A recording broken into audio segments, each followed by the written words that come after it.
खुलुमबाय स्टुडियाव आं उदांस्रि मोसाहारि अदालगुरि जिल्ला खेल महारान नैया दिनैनिफ्राय जागायबाय।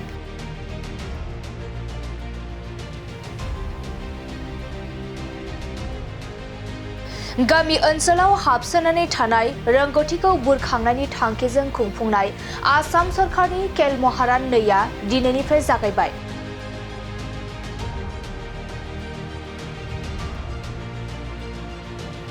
आसाम सरकारनि बे खेल महारान नैखौ दिनैनिफ्राय अदालगुरि जिल्लानि नलबारि गेलेग्रा फोथाराव खुंफुंनाय जादों। दिनैनि बे खेल महारान नैनि बेखेवनाय हाबाफारियाव गाहाय आलासि महरै बिटिआरनि लेङाइ गाहाय मावफुं सोद्रोमा गोबिन्द चन्द्र बसुमतारीजों लोगोसे एम डक्टर नीलोद स्वर्गियारि, मासबाद बियाबनि एमएलए चरण बर' आरो अदालगुरि जिल्ला बेंगिरि पुलक फादगिरि बिथांमोना बाहागो लायो।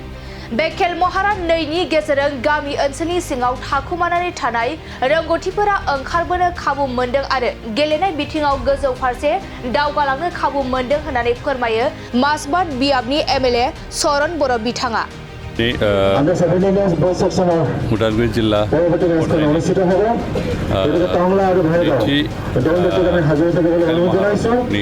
खेला जादों। थांनाय बोसोराव फार्स्ट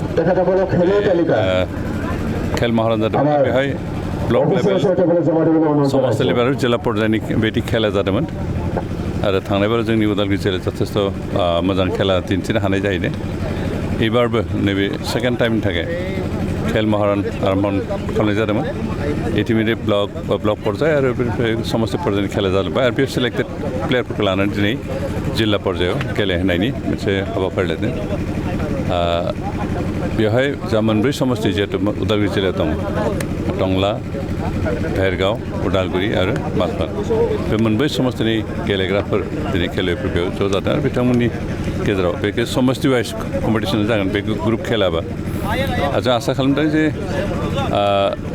जोंनि जिल्लानिफ्राय एबारबो मोजां प्लेयार ओंखारगोन। अन्तत स्टेट लेभेलाव गेलेनो थाखाय जों खेलायाव दिहुननो हागोन। बेखे ग्रुप वाइज खेलबाबो प्रत्येक ग्रुपनिफ्रायनो जाय बेस्ट प्लेयार बिथांमोनखौ सेलेक्ट खालामनाय मोनसे डिस्ट्रिक्ट टिम बानायनाय जागोन। बे डिस्ट्रिक्ट टिमा स्टेट पर्यायनि खेल बेयाव बाहागो लागोन। एबारबो आसा खालामो जों उदालगुरि जिल्लानिफ्राय मोजां फुटबलारानो जा भलिबल गेलेनायानो जा बा बेबायदिनो जा ख' बा काबादि आइजोफोरनिबो हौवाफोरनिबो बिदि बादायलायनाय जागोन। बेवहाय जोंनि जिल्लानिफ्राय अन्तत बे ग्रुप खेलाव मोजां जाहाथे टिम दिहुननो हायो जों बेखौ नाजादों आरो बेनिखायनो सोर मोजां सोर गाज्रि बेखिनिखौ सेलेक्ट खालामनो थाखाय जोंहा जिहेतु कच दं, स्टेट लेभेलनि कच बिथांमोना दंहैयो आरो बिथांमोना बेखौ सायख'नानै मोजां टिम बानायनो हागोन होनना आसा खालामदों।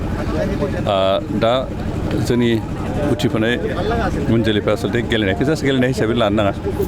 जिहेतु गेलेनायनि गेजेरजों बेखौ गावखौनो गायसननो हानाय, गावनि प्रतिष्ठा खालामनाय प्रफेसन हिसाबै लानानै गोसो होनानै गेलेनांगौ। बेनिखाय जिहेतु सरकाराबो दा नेसनेल लेभेल बा इन्टारनेसनेल लेभेलनि प्लेयारफोरनो साकरि होयो, बेनिखायनो गावखौ गेलेनायनि गेजेरजोंनो गायसननो हानाय, गावनि भबिष्यतखौ दाखांनो हानाय बिदि पर्यायाव लांनो थाखाय जाहाथे गासैबो जोंनि उथिफुनाय सेंग्रा सिख्लाफ्रा गोसो होनानै गेलेनो सोलोङो बेखौनो खावलायदों। जिहेतु जों गासैबो फरायनो हाजोबाबो जानो हागौ, खिन्थु जों सोरबा बिभिन्न खेलायाव एसे इन्टारेस्टेड थायो आरो बिथांमोना गावखौनो एक्सपार्ट प्लेयार हिसाबै गावखौनो प्रतिष्ठा खालामनो थाखाय गायसननो थाखाय जाहाथे खाबु लानो रोङो। दिनै जिहेतु स्टेट गभर्नमेन्टआ सेन्ट्रेल गभर्नमेन्टनिफ्राय मोनसे निर्देश गामि ओनसोलनिफ्रायनो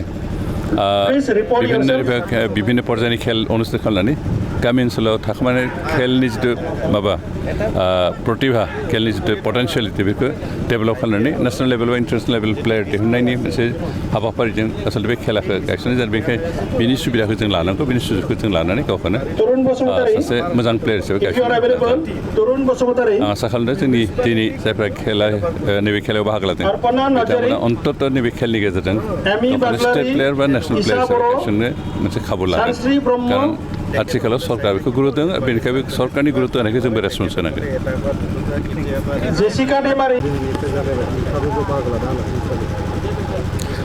दिनै उदालगुरि जिल्ला लेभेलनि जे खेल महारन बेवहाय जिहेतु दिनै इनागुरेसन जाबाय, जोंखौबो हांख्रायदोंमोन, बे हिसाबै फैदों।